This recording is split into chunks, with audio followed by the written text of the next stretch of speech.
The lonely alien. Shara moved silently through the dense, glowing forest of Kalora.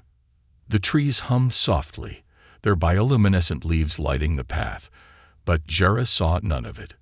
She had never seen anything in her life. Born without sight, she relied on her other senses, keen hearing and a sharp sense of touch, to navigate the world. Her people called her the Shadow, a name not out of admiration but scorn. To the Kalorians, blindness was more than a physical limitation. It was a mark of shame, a curse they believed made Shara unworthy of belonging. As a child, she had been cast out of her village, left to fend for herself in the wild. Somehow, she had survived. Years of solitude taught her to listen, to feel, and to sense the world in ways her sighted kin could not. Yet, the pain of their rejection never faded. She paused, her ears catching the faint rustle of a creature nearby. It was small, probably a hopper, one of the harmless critters she often hunted for food. Her slender fingers tightened around the wooden spear she carried. She took a slow, careful step, her bare feet brushing the mossy ground. Then another. She raised the spear, her heart steady, and threw it. A soft squeal confirmed her success. Shara approached the fallen creature, kneeling beside it. Her fingers traced its delicate body, her expression neutral. Life on Kalora was harsh, and Shara had long accepted the rules of survival. She whispered a quiet thank you, a ritual she had created for herself. The Kalorians had shunned her, but she refused to become like them. Even in her loneliness, she held on to her own small kindnesses. But tonight felt different. The air was thick with a strange energy, a faint hum that didn't belong to the forest. Shara tilted her head, listening closely. The sound was distant, almost imperceptible, but it carried a rhythm that sent a shiver down her spine. It wasn't natural. It wasn't Kalorian. Curiosity tugged at her. She quickly gathered her kill and headed back to her shelter, a hollowed-out tree she had made her home. Inside, the air was warm and dry, filled with the faint scent of herbs she used to ward off predators. She placed the hopper aside and sat cross-legged, her mind racing. Shara's life was predictable, even in its hardship. She hunted, she ate, she rested.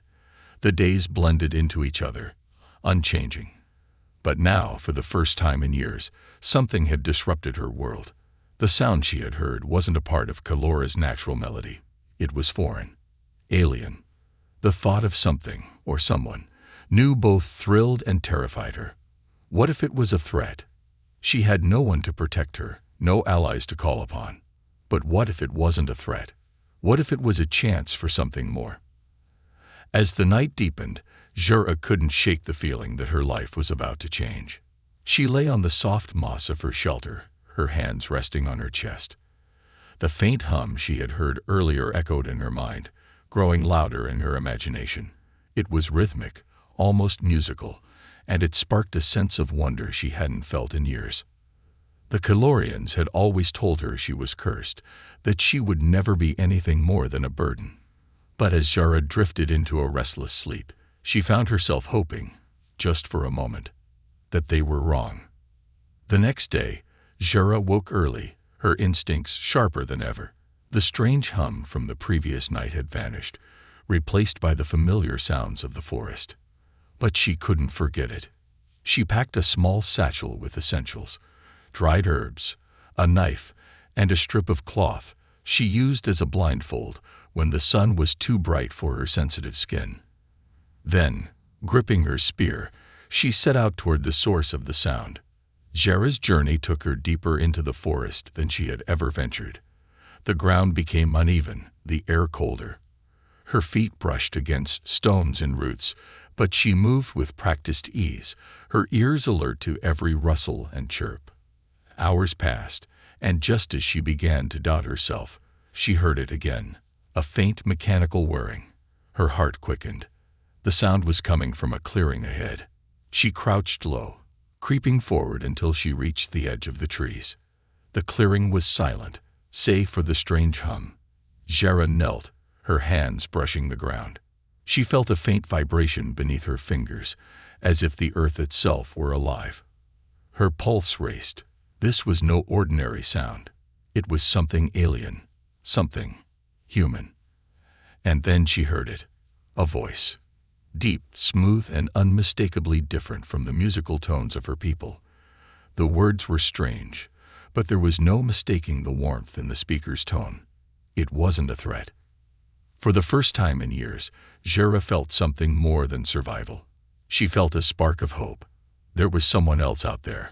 Someone who might see her, not as a curse, but as a person. Tightening her grip on her spear, Jera made a decision. She would find this voice. She would learn what it meant, even if it changed everything. The human arrival. Ethan stood at the edge of the Kalorian forest, his boots sinking slightly into the soft, mossy ground. The air was heavy with moisture, the faint glow of the bioluminescent trees casting an eerie but beautiful light around him. He adjusted the strap of his research pack and looked down at the device in his hand. A small scanner beeped softly, displaying the unique biochemical signatures of the plants and wildlife in the area. Kalora was unlike anything he'd ever seen, a treasure trove of alien biology waiting to be understood. But Ethan wasn't here just for science. This wasn't just another mission for the Interstellar Alliance. He glanced back at his small shuttle, hidden behind a thicket of glowing vines. Officially, he was here to study Kalora's ecosystem. Unofficially, he had a personal goal: to find a way to adapt Kalorian biology for human medical use. His sister back on Earth was dying from a rare genetic disorder, and Kalora's unique biochemistry held the key to a potential cure. Ethan had kept his secondary mission quiet, knowing it might anger the xenophobic Kalorians. He moved cautiously, aware of how unwelcome he was. The Kalorians hadn't been hostile during his arrival, but their cold stares and clipped words had made it clear that he was not trusted. Their society was insular, their traditions deeply ingrained. Outsiders were tolerated, not embraced. As Ethan ventured deeper into the forest, his scanner picked up something unusual, a faint energy signature that didn't match the surrounding flora. His brows furrowed as he adjusted the settings. "What are you?" he murmured to himself. The signature led him to a small clearing, where the faint hum of machinery grew louder. Ethan crouched low, his heart racing. The clearing was empty, save for a few scattered pieces of Kalorian technology, half buried in the moss. It looked like remnants of an old outpost. But why had the scanner detected it now? Then he heard it, a rustle behind him. Ethan froze, his hand instinctively moving to the small stun pistol at his belt. He turned slowly, his eyes scanning the dense foliage. "Who's there?" he called out, his voice calm but firm. Silence. Ethan's pulse quickened. He took a cautious step forward, his boots crunching softly on the moss. "I'm not here to hurt anyone," he said, hoping his words would carry the sincerity he felt. A figure emerged from the shadows, moving with a grace that startled him. It was a woman, tall and slender, her skin a soft, silvery hue that shimmered faintly in the light. Her eyes were closed, and she carried a simple wooden spear in one hand. Ethan's breath caught. She was beautiful, but it was her expression that struck him the most. It wasn't fear or hostility, it was curiosity. "Who are you?" the woman asked, her voice soft but firm. Ethan lowered his weapon, holding up his hands in a gesture of peace. "My name is Ethan. I'm a human, from Earth. I'm here to study your planet." The woman tilted her head slightly, her closed eyes narrowing, as if she were listening to more than just his words. "You're not like the others," she said after a moment. Ethan frowned. "The others?" "The Kalorians," she said. "They fear outsiders. You don't feel like a threat." Ethan hesitated, unsure how to respond.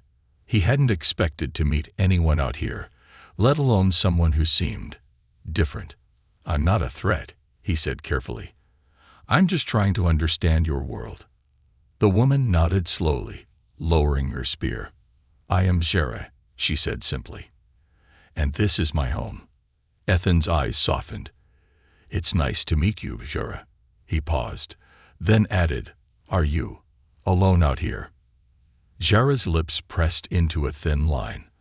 "I have always been alone," she said. "My people cast me out long ago."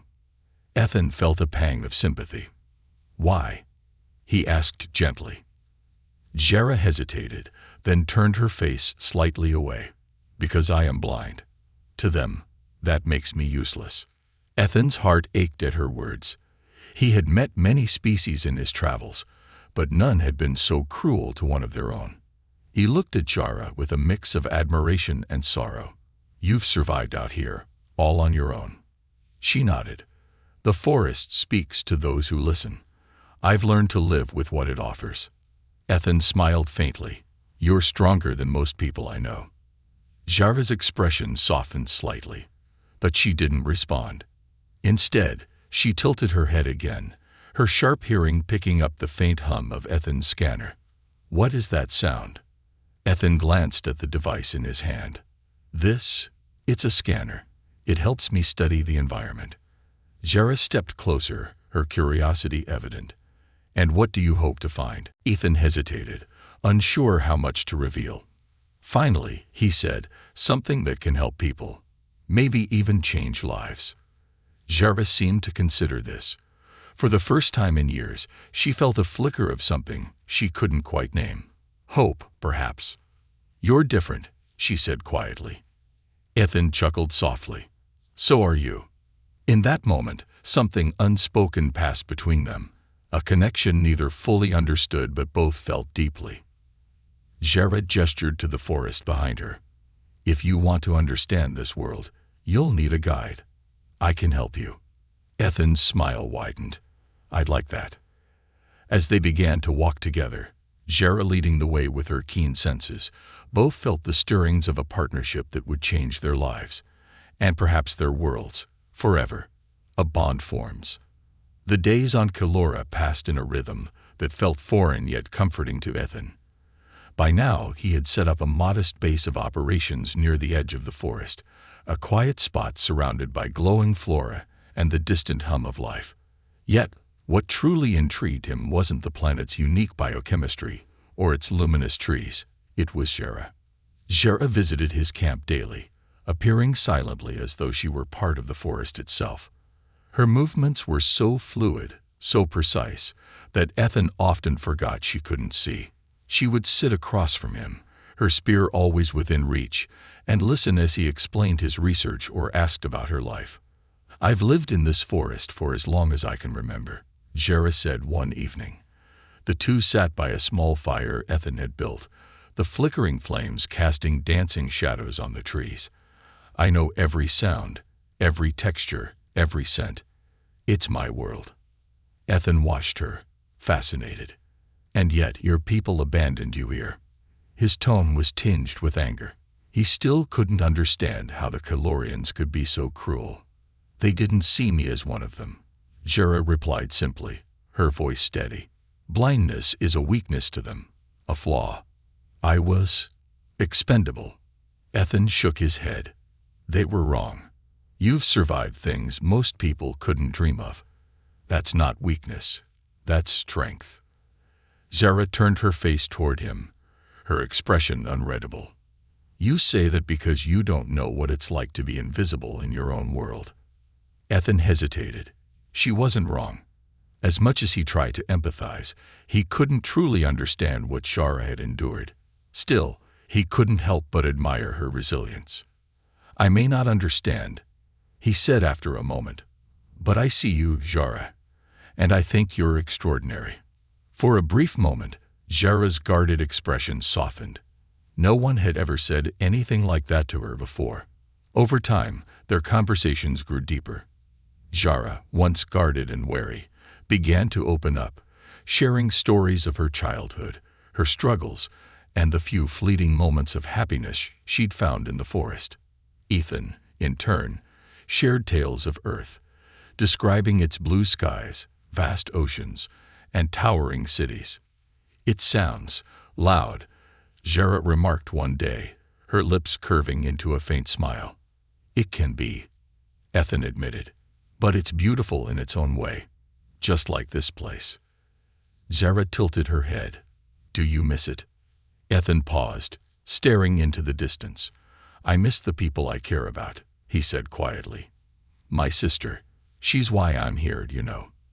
Zara frowned. Your sister? What do you mean? Ethan hesitated, then decided to trust her. She's sick. There's a condition on Earth, genetic, incurable. I came here because I believe Kalora's biochemistry holds the key to a treatment, maybe even a cure. Zara was silent for a long moment. You came all this way. For her. Ethan nodded. She's my family. I'd do anything to help her. Zara's fingers tightened around her spear. Family. The word felt foreign to her, a concept she had been denied. Yet, hearing Ethan's story stirred something inside her, a longing she had buried long ago. As the days turned into weeks, Ethan and Zara began working together. Zara, with her unparalleled knowledge of the forest, helped Ethan locate rare plants and creatures he would have otherwise overlooked. Her heightened senses proved invaluable, and Ethan quickly realized that her flaw was anything but. You have a gift, you know, Ethan told her one afternoon as they examined a glowing plant with tendrils that pulsed like a heartbeat. Zara scoffed. A gift. That's not what my people called it. Well, they were wrong, Ethan said firmly. Your senses are sharper than anyone I've ever met. You notice things even my tech can't pick up. Zara's lips twitched, almost forming a smile. Perhaps, but your machines do things I can't. Like see. Ethan glanced at her, a thought forming in his mind. Maybe there's a way to change that. Zara froze. What do you mean? Ethan hesitated. He hadn't wanted to bring it up yet, not until he was certain it was possible. But now, looking at Zara, he felt a surge of determination. I've been studying your biology, he said carefully. Your blindness isn't irreversible. It's caused by a specific genetic mutation, something I think I can fix. Zara's grip on her spear tightened. Fix. Her voice was quiet, almost wary. Ethan nodded. It won't be easy, and it might take time. But with the right technology, I think I can restore your sight. The silence that followed was heavy, the air between them thick with unspoken emotions. You think you can make me whole? Zara asked finally, her voice barely above a whisper. Ethan leaned forward, his gaze steady. You're already whole, Zara. But if this is something you want, if it's something that could help you see your world in a new way, I'll do everything I can to make it happen. Zara's throat tightened. No one had ever offered her something like this before. No one had ever believed in her enough to try. I'll think about it, she said softly, her heart racing. Ethan smiled. Take all the time you need. As they sat in the fading light of the forest, a quiet understanding passed between them. Zara wasn't ready to hope. Not yet. But for the first time in years, she felt like she wasn't alone. And that, in itself, was a beginning. The breakthrough. Ethan stared at the holographic display in his makeshift lab. The glowing blue light illuminating his focused expression. His equipment, though portable and limited, was state-of-the-art by human standards. Yet the task he was attempting was nothing short of miraculous. In front of him floated a detailed model of Zara's genetic structure, her unique alien biology unlike anything he had ever seen before. This mutation, he murmured to himself, tracing the highlighted section of her DNA on the display. It's like a switch that was never flipped. If I can find a way to activate it. He leaned back, running a hand through his hair. The challenge wasn't just unraveling Zara's genetic puzzle. It was finding a solution using only the resources he had on Kalora. His research back on Earth might have made this easier, but there was no time for that. He knew Zara wouldn't admit it, but she was already risking enough by letting him try. Ethan glanced toward the entrance of his lab. The sounds of the forest filtered through the open doorway, the soft hum of insects, the distant calls of nocturnal creatures. Zara wasn't here yet, but she would be soon. She always came at dusk, her silent presence as steady as the rising moons of Kelora. And then there she was, stepping into the dim light like a shadow come to life. "You're late," Ethan teased, his tone light. Zara tilted her head slightly, her unseeing eyes directed toward him. "I didn't realize I was on a schedule," she replied dryly, though there was a faint trace of amusement in her voice. Ethan chuckled. "Fair enough. But you might want to sit down for this. I've got news." Zara hesitated, then crossed the room, her movements fluid and precise. She lowered herself onto a smooth rock Ethan had dragged in for her, gripping her spear as she always did. "I'm listening." Ethan took a deep breath, his excitement tempered by caution. "I've been analyzing your DNA, trying to understand the mutation that caused your blindness. It's complicated, but I think I've figured out a way to fix it. There's a protein in your genetic code that's inactive, like a switch that's been turned off. If I can activate it, your optic nerves should start functioning." Zara was silent, her fingers tightening around her spear. "You're certain?" "No," Ethan admitted. "Not completely. This is uncharted territory, even for me. But I've run simulations, and the results are promising. The tricky part is delivering the treatment. I'd need a device to inject the protein at a cellular level, and that's not something I can just build with Kelorian materials." Zara frowned. "Then what's the point? If you can't make the device." "I didn't say I couldn't," Ethan interrupted, a grin tugging at his lips. "There's an abandoned human outpost about 50 kilometers from here. It's risky, but I think I can scavenge what I need from there." Zara's expression darkened. 50 kilometers through hostile territory. You'd never make it." Ethan shrugged. "I don't have a choice. If we want to do this, I need that tech." "We?" Zara echoed, her tone sharp. "You're risking your life for something I didn't even ask for." Ethan stepped closer, his voice soft but firm. "I know you didn't ask for this, Zara, but you deserve the chance to decide. To see your world, if that's what you want. And I'm willing to take the risk to make it happen." Zara's grip on her spear loosened slightly. She wanted to argue, to tell him he was being foolish. But deep down, she knew the truth. She wanted this. As much as she feared what sight might bring, she couldn't ignore the yearning that had grown in her heart. "Fine," she said finally, "but you're not going alone." Ethan blinked. "What?" "Zara, it's dangerous enough without." "I'm not asking," she interrupted, her tone leaving no room for argument. "You wouldn't last a day out there without me." Ethan sighed, but he couldn't deny she was right. "All right," he said, "but if we're doing this, we do it smart. We'll need supplies, a plan." Zara nodded, already thinking ahead. "I'll prepare." The journey to the outpost began at dawn. Zara led the way, her senses attuned to every sound and vibration in the forest. Ethan followed close behind, his scanner in hand, ready to warn them of any nearby predators.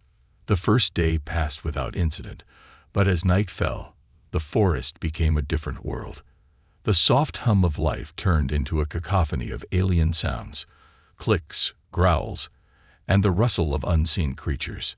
Ethan set up a small camp, his portable shield generator creating a bubble of safety around them. Zara sat cross-legged near the edge of the shield, her head tilted as she listened to the night. "You should rest," Ethan said, adjusting the generator settings. "I don't sleep much," Zara replied. "The forest doesn't allow it." Ethan sat down beside her, the faint glow of the shield illuminating his face. "What's it like?" he asked after a moment. "What?" "Your world, the way you experience it." Zara considered his question, her fingers brushing the ground beneath her. "It's different. I don't see the colors or shapes you do, but I feel the vibrations of the earth. I hear the song of the forest, the way it changes with every movement. It's not sight, but it's enough." Ethan smiled. "You make it sound beautiful." Zara turned toward him, her expression unreadable. "It is, but I wonder what it would be like to see." to know the world the way you do. Ethan reached out, placing a hand on her shoulder. We'll make it happen, Jara. I promise. She didn't respond, but for the first time, she felt a glimmer of hope, fragile and new, but undeniable. As they continued their journey the next day, the bond between them grew stronger. They faced dangers together, predators, treacherous terrain, and the ever-present threat of Kalorian patrols. Yet, through it all, they moved as a team, their trust in each other unshakable. By the time they reached the outpost, both knew that this mission was about more than just restoring Jara's sight. It was about proving that, even in the harshest of worlds, hope could still thrive. The conflict. The abandoned human outpost loomed like a skeletal shadow in the misty dawn. Its once pristine metal walls now rusted and overgrown with Kalorian flora. Vines pulsed faintly with bioluminescent light, wrapping around the structure like nature reclaiming what didn't belong. Jara and Ethan stood at the edge of the clearing, their breath misting in the cool air. Ethan adjusted the strap of his pack, his eyes scanning the outpost. It's been decades since humans were here. I just hope the equipment we need hasn't been completely destroyed. Jara tilted her head, her ears twitching slightly. The forest is quiet here, she said, her voice low. Too quiet. Something feels wrong. Ethan glanced at her, trusting her instincts as he always did. Do you think we've been followed? Jara tightened her grip on her spear. I don't know, but we should move quickly. They made their way toward the outpost, Ethan marveling at the strange harmony between the human-made structure and the alien landscape. As they approached the main entrance, Ethan activated a small device on his wrist. A faint blue light scanned the door, which groaned in protest before sliding open. Inside, the air was stale and heavy, tinged with the scent of decay and rust. The once bright corridors were dimly lit by flickering emergency lights, their power source still clinging to life after all these years. This place must have had a backup generator, Ethan muttered, more to himself than to Jara. That's a good sign. Jara followed him silently, her every step careful and deliberate. Though she couldn't see, her other senses painted a vivid picture of the environment. The echo of their footsteps, the faint hum of machinery, the subtle vibrations in the air. What exactly are we looking for? She asked. A micro-injector, Ethan replied, his voice tinged with excitement. It's a piece of medical tech that can deliver treatment directly into your cells. Without it, everything we've done so far is useless. Jara nodded, though she couldn't help but feel a growing unease. The outpost might have been abandoned by humans, but it didn't feel empty. They searched room after room, the silence broken only by Ethan's muttered observations and the occasional creak of metal. Finally, in what appeared to be a medical lab, Ethan found what he was looking for. Got it, he exclaimed, holding up a sleek, cylindrical device.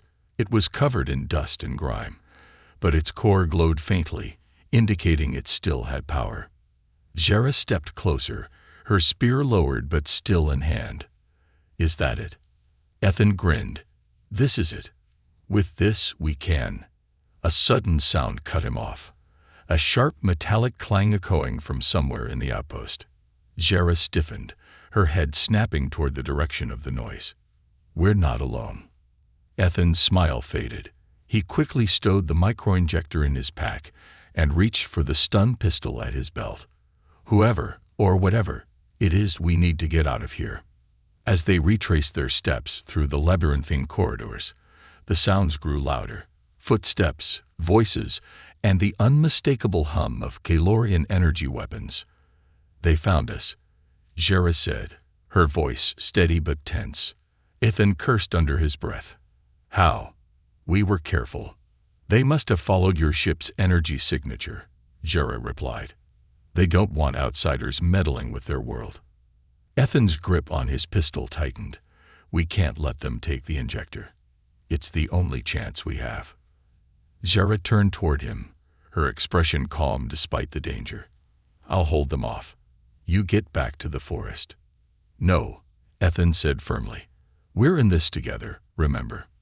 Jara hesitated, then nodded. Then we fight. The Kalorian patrol arrived moments later, their tall, elegant forms silhouetted against the flickering lights. They wore sleek armor that shimmered like liquid silver, their weapons glowing with an otherworldly energy. One of them stepped forward, his voice sharp and commanding. "Outsider, you have violated our laws. Surrender the device and leave this place." Ethan raised his pistol, his heart pounding. "I didn't come here to harm anyone. I'm just trying to help someone who deserves a chance." The Kalorian's gaze shifted to Jara, his eyes narrowing. "The shadow. You align yourself with this human. Have you no shame?" Jara's grip on her spear tightened. "Shame. You abandoned me. You left me to die because I didn't meet your standards. Don't talk to me about shame." The Kalorian sneered. "You were cast out for a reason, and now you conspire with an outsider to defile our world." Ethan stepped forward, his voice rising. "She's not defiling anything. She's surviving, something you refuse to let her do. And if helping her makes me an enemy, so be it." The patrol leader raised his weapon, but before he could fire, Jara moved. She was a blur of motion, her spear striking with precision honed by years of survival.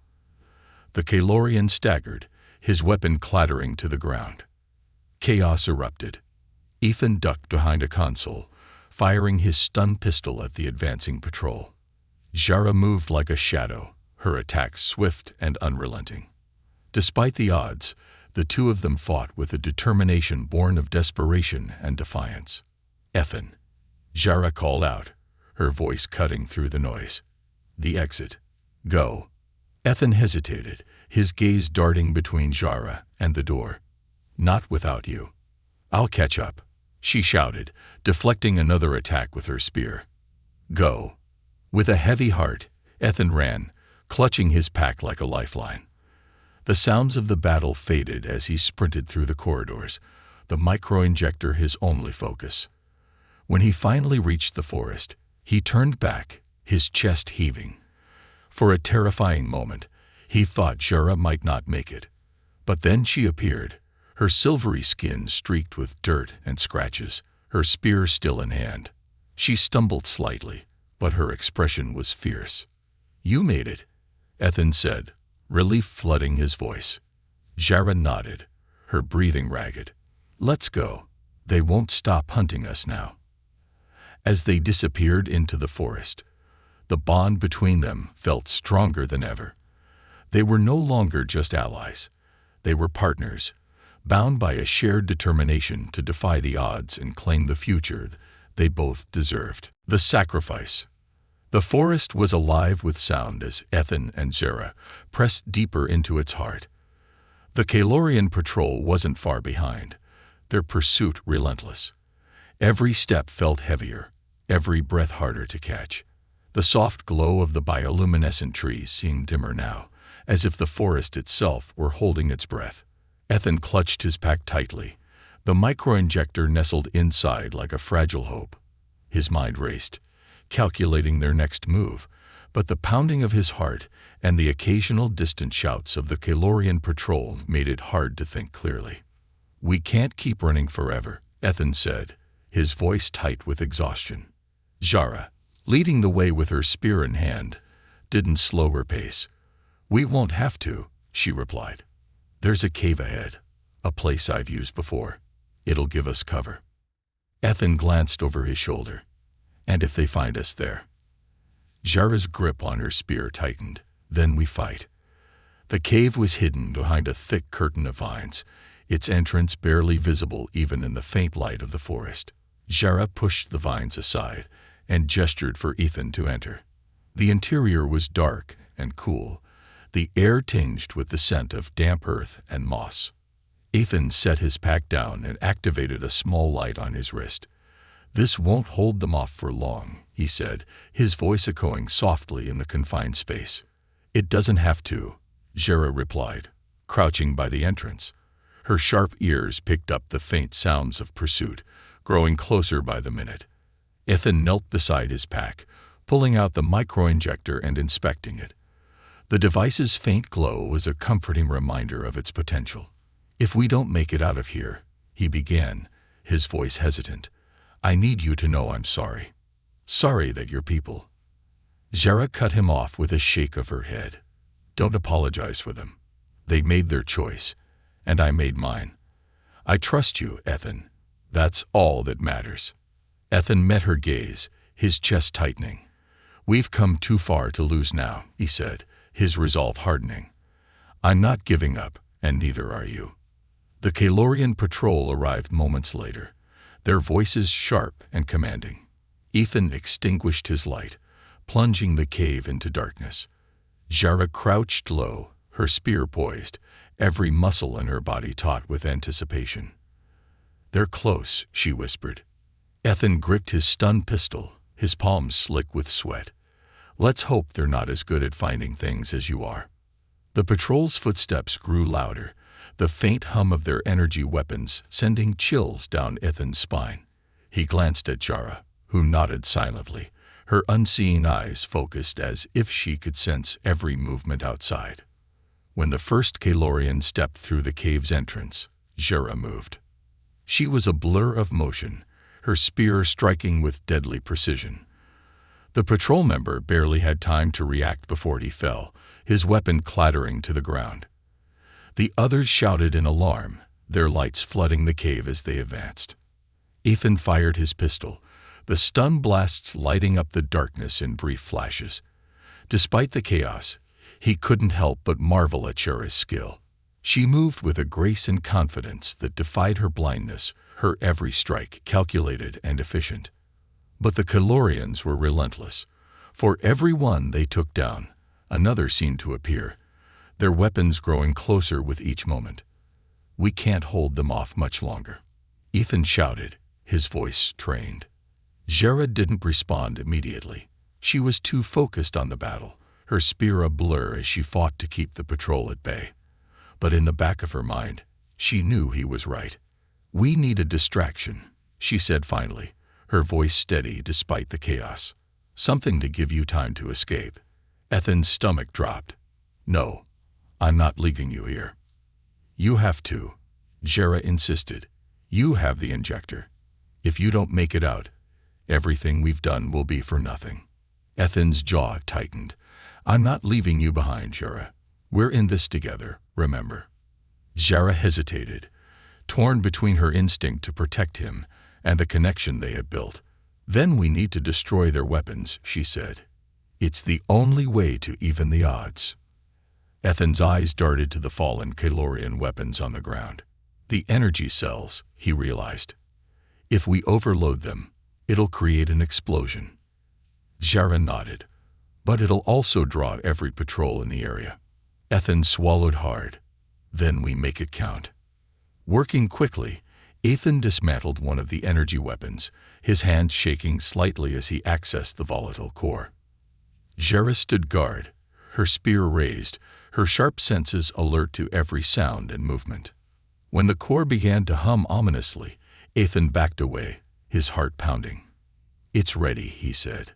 "We have about 30 seconds before it goes off." Zara stepped closer, her expression calm but resolute.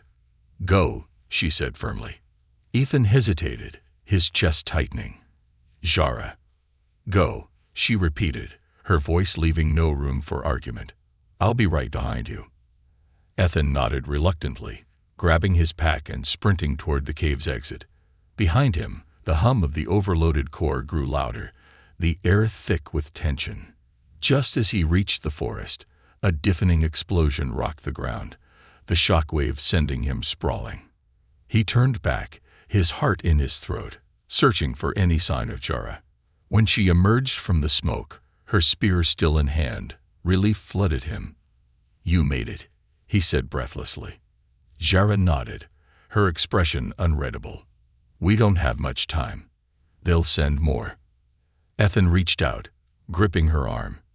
"Then let's finish this." As they disappeared into the forest, the bond between them felt unbreakable. Together, they would face whatever came next, and no force in the universe could stop them. The transformation. Zara sat quietly beneath the towering trees of the Kalorian forest, her hands resting on the cool, mossy ground. The world around her hummed with life. The soft rustle of leaves, the distant call of nocturnal creatures, the gentle pulse of glowing vines wrapping around the trees. She had heard these sounds every day of her life, had learned to understand them, even rely on them. But tonight, everything was about to change. Ethan knelt a few feet away, his portable lab glowing faintly in the moonlight. The micro-injector he had salvaged from the abandoned outpost rested on the table before him, now modified with Kalorian biochemistry to match Shura's unique physiology. The device hummed softly, its energy pulsing in sync with the rhythm of her DNA. "Are you sure about this?" Ethan asked, his voice low but steady. Zara tilted her head slightly, her unseeing eyes turned toward him. "You've asked me that 3 times already. I just want to make sure you're ready," Ethan said, his hands hovering over the device. "Once we do this, there's no going back." Zara's lips curved into a faint smile. "I've lived my whole life in darkness, Ethan. I think I'm ready to see the light." Ethan nodded, swallowing the lump in his throat. He picked up the injector, its sleek metal surface cool against his hand. Carefully, he approached Zara, kneeling before her. "This might sting a little," he warned. Zara chuckled softly. "I've faced worse." Ethan hesitated for just a moment, then pressed the injector gently against the side of her neck. A soft hiss filled the air as the device delivered the engineered protein into her system. Zara winced slightly but remained still, her breathing steady. For a moment, nothing happened. The forest was silent, save for the faint hum of the injector. Then, Zara's body tensed. Her hands clenched the moss beneath her, and a sharp gasp escaped her lips. "Zara!" Ethan exclaimed, his hands hovering near her shoulders. "Are you all right?" She didn't answer immediately. Instead, she raised her hands to her face, her fingers trembling as they hovered near her closed eyes. Slowly, almost fearfully, she opened them. At first, the world was a blur, a wash of colors and shapes that overwhelmed her senses. She blinked rapidly, her vision adjusting, the colors sharpening, the shapes taking form. And then she saw him. Ethan knelt before her, his face filled with concern, his brown eyes searching hers for any sign of distress. She saw the lines of worry etched into his face, the faint stubble on his jaw, the warmth in his expression. "You?" Zara whispered, her voice trembling. "You're human." Ethan let out a shaky laugh, his relief evident. "Yeah, that's what they tell me." Zara's gaze shifted, taking in the forest around them. The trees glowed softly, their bioluminescent leaves casting a gentle light. The vines pulsed with life, their colors shifting like a living aurora. The ground beneath her feet was a rich tapestry of green and gold, the moss glistening with dew. "It's beautiful," she murmured, tears streaming down her face. Ethan smiled, his own eyes damp. "Yeah, it is. But so are you." Zara turned back to him, her expression vulnerable. "I never thought I'd see this. Any of it. And now you can," Ethan said gently. "You've always been strong, Zara. This is just the beginning." In the days that followed, Zara's world transformed. She wandered through the forest with Ethan, marveling at everything she had only known through sound and touch. The colors of the sky, the shimmering glow of the plants, the intricate patterns on the creatures that scurried through the underbrush. It was like stepping into a dream. But with sight came new challenges. Zara struggled to reconcile the world she had imagined with the one she now saw. Her people, the Kalorians, remained distant and hostile, their disdain for her unchanged. She felt the weight of their rejection more acutely than ever before, now that she could see the contempt in their eyes. Ethan, however, refused to let her face it alone. He stood by her side, encouraging her, reminding her that her worth wasn't defined by their narrow beliefs. "You're more than what they see," he told her one evening as they sat beneath the stars. You've survived things they couldn't imagine. You've built a life for yourself when they tried to take everything from you. That's what makes you extraordinary." Jara looked at him, her heart swelling with gratitude. And something deeper, something she hadn't allowed herself to feel before. The turning point came when Jara decided to return to her village. She didn't go to beg for acceptance or forgiveness. She went to show them who she had become. The Calorians watched in stunned silence as she walked into the heart of the village, her head held high, her spear in hand. They whispered among themselves, their voices filled with disbelief and curiosity. "The shadow," one of them muttered. "She can see." Jara ignored their murmurs, her gaze steady as she addressed the elders who had once cast her out. "You left me to die," she said, her voice strong. "You called me a curse, a burden, but I survived. And now, I see the world more clearly than any of you ever could." The elders exchanged uneasy glances, but before they could respond, Jara continued, "You call yourselves superior, but you fear what you don't understand. You reject those who are different, who don't fit your narrow ideals.